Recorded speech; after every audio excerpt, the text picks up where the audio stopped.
사도행전 16장 사도행전 16장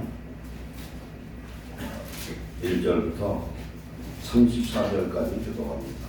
사도행전 16장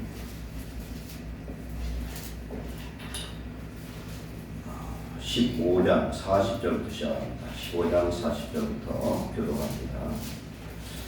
이때가 사도 바울의 2차 선교 여행입니다. 40절 바울은 신라를 택한 후에 형제들에게 주의 은혜에 부탁함을 받고 떠나 바울이 더베와 루스트라에도 이름에 거기 디모데라 하는 제자가 있으니 그 어머니는 믿는 유대 여자요 아버지는 헬라인이라.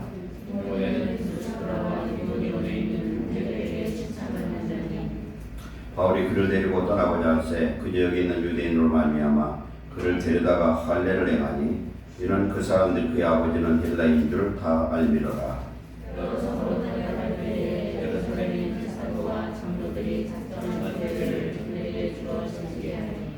이에 여러 교회가 믿음이 더 굳건해지고 수가 날마다 늘어가니라.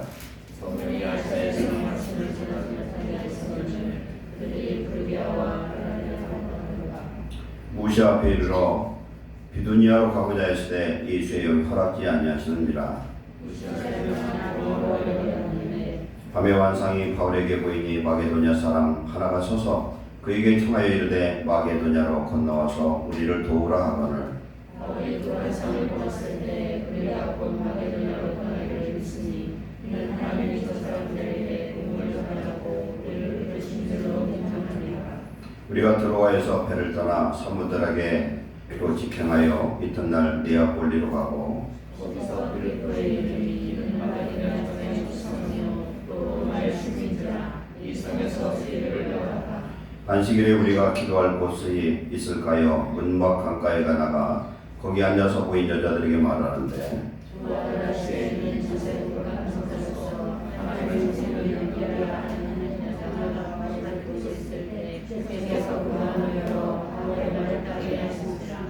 그와 그 집이 다 세례를 받고 우리에게 청하여 이르되 만일 나를 주 믿는 자로 알거든 내 집에 들어와 유하라 하고 강권하여 머물게 아니라.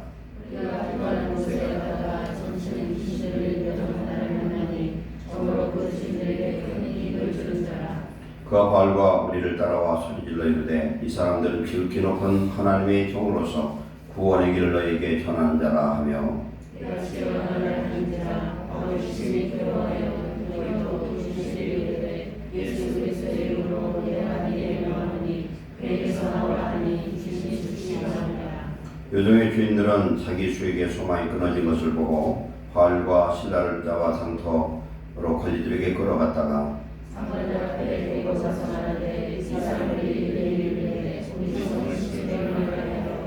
로마 사람인 우리가 받지도 못하고 행하지도 못할 풍속을 전한다 하거늘.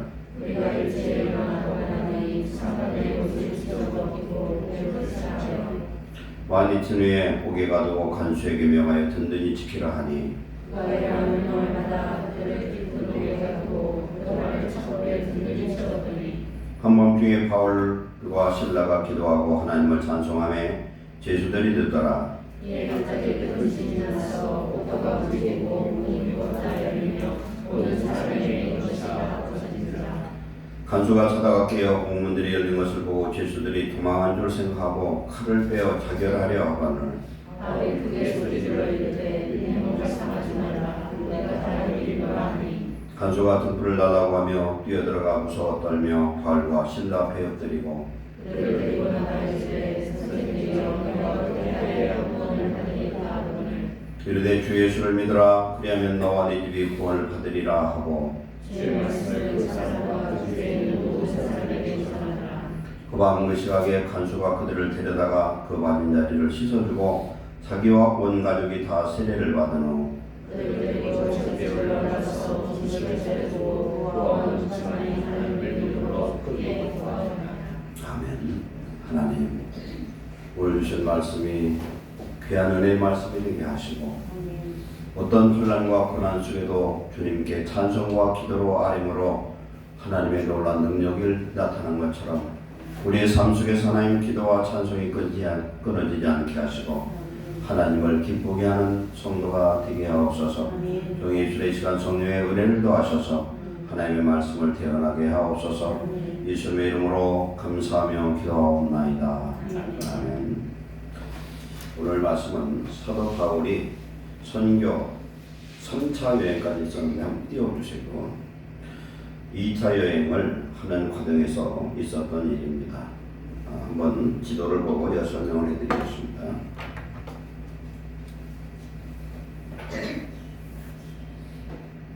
여기가 예루살렘입니다. 예루살렘이고 지금 2차 여행이 오고요. 1차가 점점점점 된 겁니다. 1차가 색깔이 붉은 색깔인데 여기 예, 봅시다. 1차가 수리아 안디옥이 사도 바울이 사역하는 곳입니다. 안디옥 교회가 바로 여기 안디옥 교회가 있어요. 그리고 이쪽에 또 피시디 안디옥이라고 있어요. 갈라디아 쪽에. 그래서 수리아 안디옥. 이건 수리아는 시리아입니다. 시리아 안디옥에서 안디옥에서 출발해서 실루기아로 가서 여기에 히프로 섬입니다. 구브로 섬에 가서 살라미와 바보를 통해서 여기 정착했다가 여기로 갑니다. 여기 아탈리아로 가서 여기에서 원래 마가 요한이 바울과 같이 동행하다가 여기서 도망가 버렸어요. 왜냐하면 여기가 큰 산맥이 있어서 이 산맥을 건너다 보면 강도, 산적들이 많아서 죽임당하는 이 비일비재하고 굉장히 위험했던 곳이라고 합니다. 그래서 도망가 버렸거든요. 여기서 여기로 올라갔어요. 안디옥, 이고니온, 더베, 루스드라 이쪽에 갔을 때 루스드라 여기에서 돌에 맞아 죽은 걸 성 밖으로 내던졌는데 바울이 살아났어요. 왜 돌에 맞아 죽었냐면은 누구예요? 스데반을 돌로 쳐 죽였기 때문에 한번 그 일을 당한 것 같아요. 여기에서 더베, 루스드라를 거쳐서 다시 내려와가지고 이제는 이쪽에서 버가에서 이쪽 배를 타고 안디옥으로 이렇게 온 게 1차입니다. 그 다음에 2차예요. 2차는 안디옥에서 여기서 출발하는데 처음에는 이 배를 타고 이렇게 갔었잖아요. 그런데 여기로 육로를 이렇게 갑니다. 다소 사람 바울이에요. 이 바울의 고향이 다소거든요. 길리기아 중에 수도가 그냥 다소예요.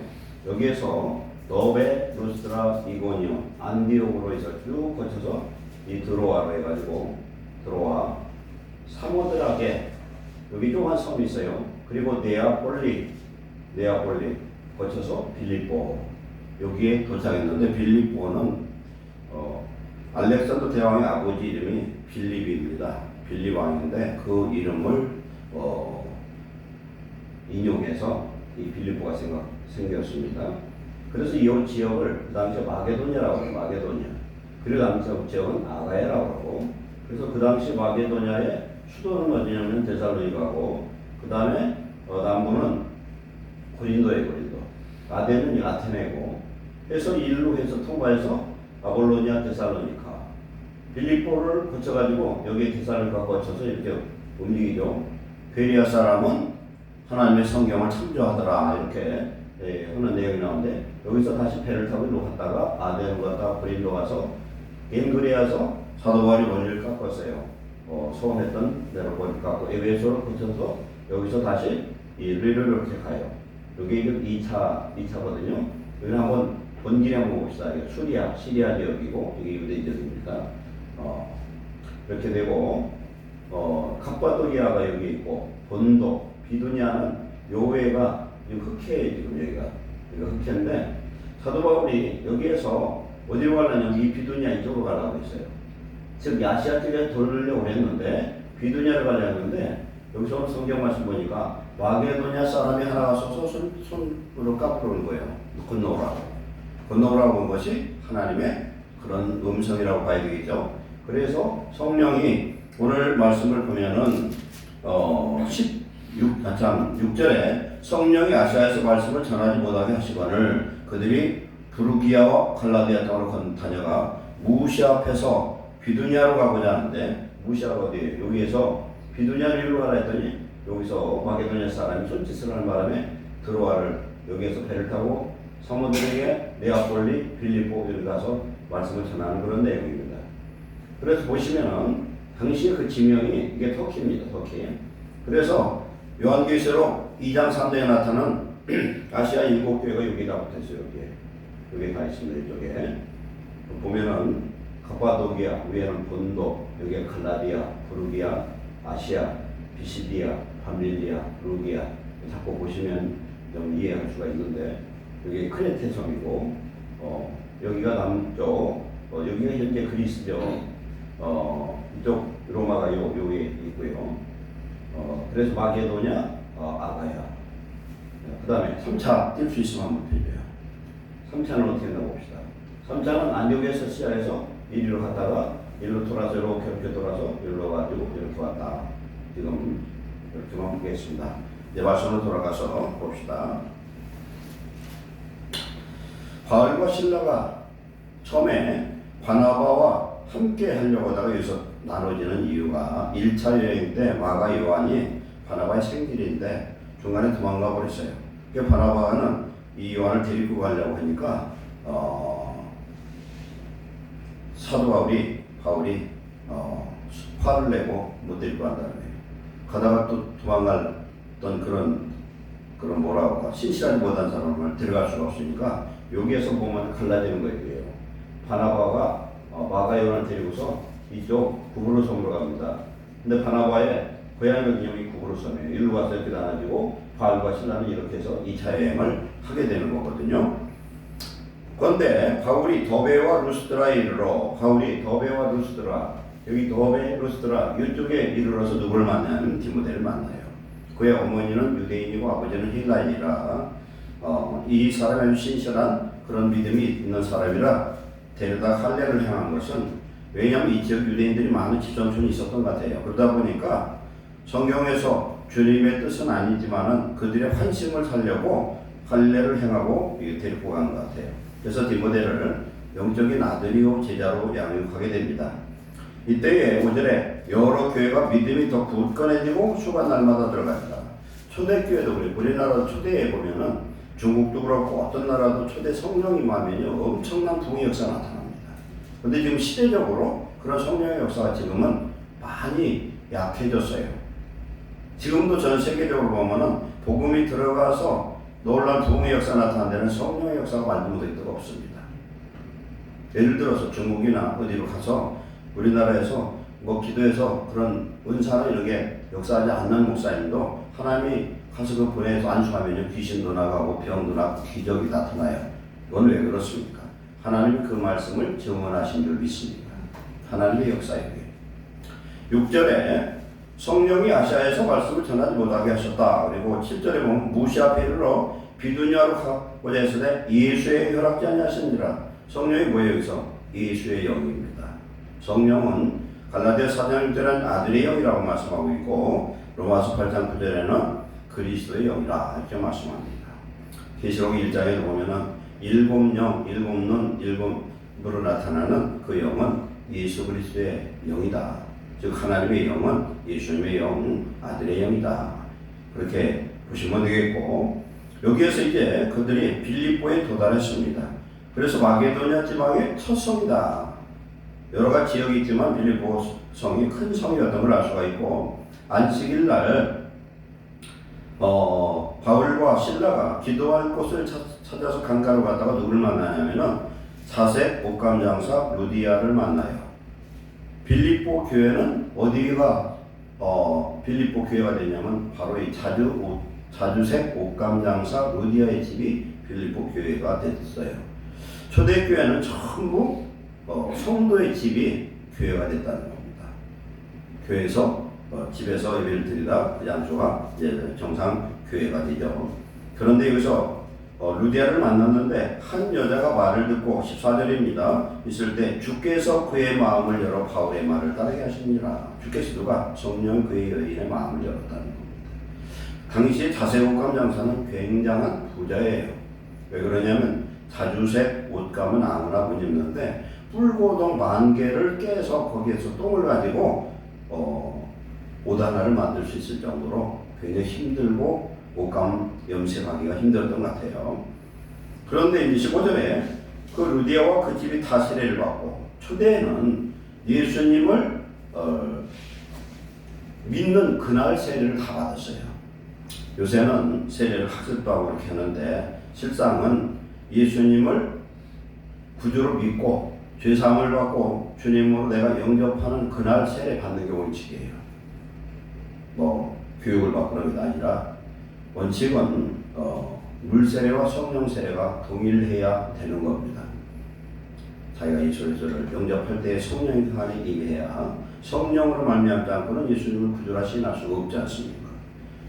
그 집이 세례를 받고 우리에게 청하여 이르되 만일 나를 주 믿는 자로 여기거든 내 집에 들어와 유하라 하고 강권하여 머물게 하니라. 그래서 루디아의 집에 베이스 캠프가 되어서 그래서 이제 빌립보에서 복음을 증거하는데, 오늘의 핵심은 16절부터입니다. 기도하는 곳에 가다가 점치는 귀신 들린 한 여종이 바울과 실라에게 이야기를 합니다. 뭐라고 그럽니까? 이 사람들은 지극히 높으신 하나님의 종으로 구원의 길을 너에게 전하는 자라. 옛날 보면요, 무당 때문에 예수 믿는 사람이 꽤 있어요. 무당 때문에. 무당이 뭐라고 하냐면 저는 하나님의 종이라는 거예요. 하나님의 종이라고 하고 예수님 앞에 그냥 귀신이 벌벌 떠는 모습을 보고 예수 믿는 그런 일들이 많았죠. 무당이 굿을 하는데 어린 주일학생이 가도 이 굿을 못 하잖아요. 원래 귀신 들으면 어린애가 가도 꼼짝을 못 해요. 왜냐하면 귀신이라고 그런 거지. 귀신은 귀신같이 알아. 하나님의 자녀를. 여러 날 이렇게 하기 때문에 그 귀신에게 명령하기를 예수 그리스도의 이름으로 내가 내게 명하노니 그에게서 나오라 하니 귀신이 즉시 나왔다는 거예요. 그런데 이 종은 점치는 귀신이 들어가서 점을 치니까 이 점치는 이 여종을 통해서 주인이 돈을 많이 벌었던가 봐요. 그런데 이 귀신이 나가니까 점을 못 쳐. 귀신 들여 점치는 사람은요, 과거의 일은 귀신같이 맞춰요. 근데 미래의 일은 못 맞춥니다. 미래는 하나님에 속해 있죠. 과거는 이미 지난 일이니까. 그러니까 그 과거의 일을 얘기하면은 사람들이 마음을 열고 복채도 내놓고 별짓 다 하지 않습니까? 이게 귀신이 그렇게 해서 돈을 빼앗는 방법입니다. 그러니까 이것을 주인이 이제 손해를 봤으니까 바울과 실라를 끌고 가서 지금 관원들에게 이야기합니다. 21절. 로마 사람인 우리가 받지도 못하고 행하지도 못할 풍속을 전한다 하고 고발하니까 22절에 그 관원들이 옷을 찢어 벗기고 옷을 찢어 벗겼어요. 그리고 매로 치라 하여 많이 친 후에 오게 가지고 옷을 찢어버렸어요. 맨몸에 매로 친 후에 옥에다 가두는데, 그 옥이 어떤 옥이냐면요, 여기 보면은 옥에 가두는데 발에 착고, 쇠로 된 거 있지 않습니까? 쇠로 된 그 착고에 든든히 매고 깊은 지하 감옥에다가 집어넣은 겁니다. 그런데 이 한밤중에 바울과 실라가 기도하고 하나님을 찬송하며 죄수들이 뜨더라. 이에 갑자기 큰 지진이 나서 옥터가 움직이고 문이 붓다 열리고 모든 사람의 매인 옷이 다 벗어진지라. 보세요. 하나님의 성령이 가장 강하게 역사할 때는 예수님을 전할 때입니다. 그리고 예수님을 전함으로 말씀 때문에 고난당하는 곳에 하나님의 성령의 위로와 능력이 역사합니다. 그런데 오늘 사도 바울과 실라는 실상은 귀신 쫓아내고 복음을 전거함으로 지금 옷을 벗기고 채찍에 맞아서 몸은 만신창이로 지금 상처를 받았습니다. 옷도 벗겼어요. 그리고 깊은 감옥에다가 갖다 집어넣고 착고에 이렇게 묶어놨어요. 우리가 일반적인 인간적 생각으로 보면은 하나님 말씀을 증거하고 귀신을 쫓아내므로 인해 가지고 오히려 위로를 받고 하나님의 축복을 받아야 되는데 지금 잡혀가지고 완전 만신창이가 되어 있습니다. 그런데 바울과 사도의 그 마음속에는 성령이 충만하게 역사하는 줄 믿습니다. 성령이 충만했습니다. 그러니까 찬송하고 기도하게 되죠. 성령의 9가지 열매는 첫째가 사랑과 희락과 화평과 오래 참음과 그 다음에 뭡니까? 자비와 양선과 충성과 온유와 절제니 이 같은 것을 금지할 법이 없다 그랬습니다. 성령이 우리에게 임하시면은 사랑할 수 없을 때 사랑할 수가 있고 기뻐할 수 없을 때 기뻐하는 은혜가 임한 줄 믿습니다. 화평할 수 없을 때 화평의 사자가 될 수 있어요. 너는 모든 사람과 거룩함과 더불어 화평을 쫓으라. 이것이 없이는 주의 얼굴을 보지 못하리라. 히브리서 10장 14절에 말씀합니다. 그리고 성령이 임해야만 끝까지 오래 참을 수가 있어요. 오늘날은요, 사람들이 다 화병이 있어. 혈기가 있어요. 분노가 있어요. 그래서 분노를 다스리기보다는 그런 환자들도 많아요. 분노 조절 장애자들이 있어요. 그런 사람 잘못 건드리면 칼침 맞아 죽어. 그런 사람 싸우면 안 돼요. 무조건. 그런 사람한테 막 예수님 내 쫓아도 그거 안 되고 잘못하면 죽는다니까. 오래 참을 수 있어. 성령이 임해야. 그 다음에 성령이 임해야 용서가 됩니다. 성경에 보면은 성경에서 말하는 용서의 한도는 어디까지냐면 무한대예요. 무조건 용서하라는 거예요. 하루에 7번씩 490번이나 490번씩 7번 하면은 하루에 그럴 사람이 어디 있어요? 그렇게 잘못할 사람도 없고 그렇게 용서할 사람도 없지만 성령이 임하면 용서가 되는 줄 믿습니다. 양선은 뭐냐면요, 오질량 선할 선자예요. 선을 모든 사람에게 베푸는 거다. 높든지 아래든지 딸 거 없이. 그리고 성령이 임해야 끝까지 죽도록 충성할 수 있어요. 하나님의 말씀을 끝까지 지켜내고 죽도록 충성한다. 이렇게 말씀합니다. 성령이 내 안에 강건하고 하나님의 평안과 하나님의 위로가 있을 때 우리는 온유한 사람이 될 수 있습니다. 온유한 사람. 온유라는 건 뭡니까? 따뜻할 온자에다 부드럽다는 거예요. 모세가 세상에서 가장 온유한 사람이라고 했거든요. 성령이 임하면 온유한 사람으로 온유한 인격으로 바꿔진 줄 믿습니다. 성령이 임해야 절제할 수가 있어요. 성령이 임하면 혈기를 절제할 수 있고 분노를 절제할 수 있고 내가 어떤 것들의 유혹에도 절제가 가능합니다. 오늘 하나님께서는 이런 모든 성령의 열매를 통해서 가장 기뻐하시는 제사가 있는데 성경에 두 가지 제사가 있어요. 어떤 제사입니까? 감사의 제사. 감사로 제사하는 자가 나를 영화롭게 하나니 그의 행위를 옳게 하는 자에게 하나님의 구원을 보이리라. 감사할 수 없는 환경에서 감사할 수 있는 건 성령의 역사거든요. 이런 감사의 역사가 일어날 때, 그리고 히브리서 13장 15절에 찬미 제사가 있어요. 하나님 앞에 제사할 때 정말 감사해서 찬송으로 하나님 앞에 예배를 드리는 사람이 하나님을 기쁘시게 하는 제사가 되는 줄 믿습니다. 이럴 때 어떤 역사가 나타나냐? 이런 하나님의 능력의 역사가 임한 줄 믿습니다. 능력의 역사가 일어나요. 지진이 일어났다는 겁니다. 큰 지진이 일어났어요. 한번 생각을 해보세요. 이게 큰 지진이 일어났더니 막 옥토가 흔들흔들하고 하더니 그런 가운데 문이 다 열려버리고 찾고 메인 것이 다 풀어졌어요. 베드로가 감옥에 갇혔는데 천사가 데리고 나오니까 뭐예요? 옥문이 다 열리고 찾고요. 그냥 줄줄줄 다 열려버려요. 이건 뭘 얘기하느냐? 진리 안에서 자유하는 자, 성령이 역사하는 자는 하나님 안에서 환경과 모든 악한 원수막의 사슬에서 자유한 역사가 임하는 걸 믿습니다.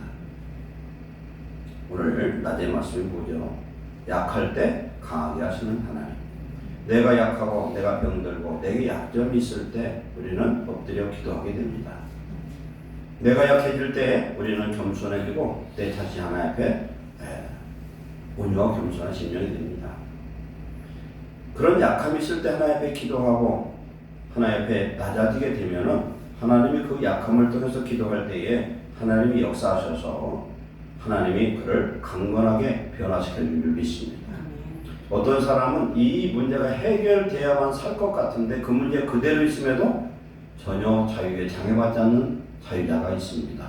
성도는 그런 자유를 이미 얻은 축복자인 줄 믿습니다. 누가 뭐라고 해도 어떤 환경이 좋아져도 장애받지 않고 자유할 수 있는 하나님의 그런 은혜가 우리 안에 임하시기를 축원합니다. 이들은 지금 가장 악한 상황에 있었어요. 그러나 하나님 앞에 성령으로 기도하고 성령으로 찬송할 때에 그들을 묶고 있던 모든 문제가 해결되는 위대한 능력의 역사가 임한 줄 믿습니다. 이때보다 더 강력한 하나님의 능력이 어디가 있겠습니까? 엄청난 능력이에요. 하나님 지진으로 역사하고 모든 묶임을 다 풀어버립니다. 그러니까 금식의 기도는 모든 흉악의 결박을 풀어버리잖아요. 금식은 목숨을 걸고 하나님 앞에 간구할 때에 하나님 묶인 사슬을 다 풀어준다고 그렇게 말씀합니다. 그런데 이사야 58장의 그 금식은 밥을 굶는 금식만을 얘기하는 게 아니라 내가 풀어줘야 될 흉악의 결박이 있으면 풀어주면은 그 금식이 진짜 금식이라는 거예요. 내가 너를 용서하지 않고 너 두고 보자 하면서 미워하는 사람이 있어요. 증오하는 사람이 있어요. 그 증오 안 풀고서는 자기의 묶인 사슬도 안 풀어진다는 걸 꼭 기억하시기 바랍니다. 우리는 살면서 무조건 용서해야 되고 무조건 베풀고 무조건 사랑하는 것이 우리에게 가장 큰 축복일 줄 믿습니다. 조건이 아닌 무조건이에요. 하나님 우리를 무조건 사랑했습니까? 이런 일이 있다 보니까 간소가 이제 문문이 열렸고 죄수들 다 도망한 줄 알고 깜깜하니까 그러니까 칼뼈 자결하려고 할 때에 바울이 크게 소리지르되 내 몸을 삼지 마라 우리가 다 여기 있노라. 바울과 실라가 도망 안 가니까 다른 사람도 아무도 도망 안 간 것 같죠. 간수가 등불을 달라 해서 뛰어들어가 무서워 떨며 바울과 실라 앞에 엎드렸어요. 하나님의 능력의 권세 앞에 심령이 벌렁벌렁 떨리는 그런 가운데 있는 것 같습니다. 그들을 데리고 나가 이르되 선생들이여 내가 어떻게 해야 구원을 받으리까? 이 사람들이 하나님의 사람인 것을 알게 됩니다. 이게 유명한 말씀이죠. 주 예수를 믿으라 그리하면 너와 네 집이 구원을 받으리라. 아멘. 주 예수를 한 사람 가족 중에 한 명만 믿어도 다 구원 얻게 하시는 하나님의 축복이에요. 노아 때문에 여덟 식구가 구원받고 또 어떻게 됩니까? 기생라합 때문에 라합의 그 형제와 모든 이웃들이 다 구원을 받지 않습니까? 한 사람이 신앙의 씨앗이 되어지면 모든 가족이 구원을 얻는 역사가 임한 줄 믿습니다. 그리고 집으로 데리고 가서 어떻게 합니까? 씻겨주고 온 가족이 다 세례를 받았다. 그러기 예수님을 영접하고 온 가족이 하나님을 믿음으로 크게 기뻐하더라. 아멘. 하나님의 역사는 우리들이 기도할 수 없을 때 기도하고 찬송할 수 없을 때 찬송하고 감사하지 못할 때 감사하고 용서할 수 없을 때 용서할 수 있고 우리가 할 수 없는 그것을 성령으로 행할 때 하나님의 위대한 기적과 능력의 역사가 임한 줄 믿습니다. 그래서 하나님의 역사는 내가 가장 약할 때 약한 것보다 더 깊은 건 내가 온전히 십자가에서 주님과 함께 죽어버렸을 때에 주의 성령이 내 안에 함께 할 때 그 사람은 세상에 가장 강한 하나님의 자녀가 되는 줄 믿습니다. 내가 내 안에 10%가 살아있으면 하나님의 역사는 100% 역사할 수 없어요. 내가 온전히 약해서 나는 아무것도 할 수 없고 하나님께 모든 것을 맡겨버릴 때 신뢰하고 주님께 맡길 때 주님이 역사하시면 나의 모든 묶인 사슬과 문제가 해결되어지고 하나님이 영광 받으시고 내 문제도 해결되는 축복을 얻는 줄로 믿습니다. 그렇기 때문에 성도는 믿음 안에 주님과 동행하면 세상이 염려할 것이 없습니다. 내가 아무리 약할수록 내가 약하면 약할수록 내가 약하다는 것을 인정하고 고백하고 주님의 도우심을 구할 때 살아계신 하나님이 오늘도 예수님의 성령의 능력으로 우리와 함께 하시고 이기게 하실 줄 믿습니다. 우리의 눈으로 봐서는 점점점 나빠지는 것 같지만 하나님 보실 때는 그런 환경의 문제가 안 들어가는 겁니다. 내가 오늘 죽을 문제가 있고 어려운 문제가 있을 때 불평하지 마시고 하나님 앞에 믿음으로 한번 찬송하시고 믿음으로 기도하시고 믿음으로 감사하시고 믿음으로 영광 돌리시기를 축원합니다. 그럼 하나님 위대한 승리를 우리의 삶 속에 반드시 보여주실 줄 믿습니다. 나는 할 수 없어도 하나님 할 수 있어요. 살아계신 하나님은 모든 지각에 뛰어나기 때문에 내 모든 형편 내가 구하지 않아도 있을 걸 알고 내게 가장 필요한 게 무엇인지를 알고 계십니다. 하나님께 내 인생을 맡길 때 내 모든 행사를 맡겨버릴 때 전능한 하나님이 우리를 복주시고 나는 약해도 나는 강한 하나님의 축복의 자녀로 우리를 축복하실 줄 믿습니다. 기도하겠습니다. 사랑하는 하나님 감사합니다. 바울과 실라가 귀신을 쫓고 복음을 증거하다 잡혀서 옷을 벗기고 매를 맞아 온몸은 만신창이가 되고 두 발은 착고에 묶이고 하나님 깊은 감옥에 갇혔으나 하나님 그 안에 성령의 기쁨을 주셔서 성령으로 찬송하고 성령으로 감사하고 성령으로 기도할 때에 지진이 일어나서 모든 묶인 사슬이 끊어지고 이로 인하여 간수의 온 가정과 거기에 참여했던 모든 사람들이 구원 얻는 기적을 보인 줄 믿습니다. 하나님, 오늘의 혼란과 오늘의 약함과 오늘의 고통이 변하여 하나님께 큰 영광이 되도록 축복해 주옵소서. 우리에게 믿으면서 하셔서 환경을 보지 말고 믿음으로 주를 바라보게 하시고 믿음의 주 온전케 하신 예수님 바라보고 좌절하고 낙심하지 않고 하나님께 기도하는 자가 되게 하옵소서. 그래 이 세상의 믿음으로 승리하게 하시고 하나님의 영광을 온 세계에 선포할 수 있는 능력의 자녀로 축복하여 주시옵소서. 예수님의 이름으로 축복하고 기도하옵나이다.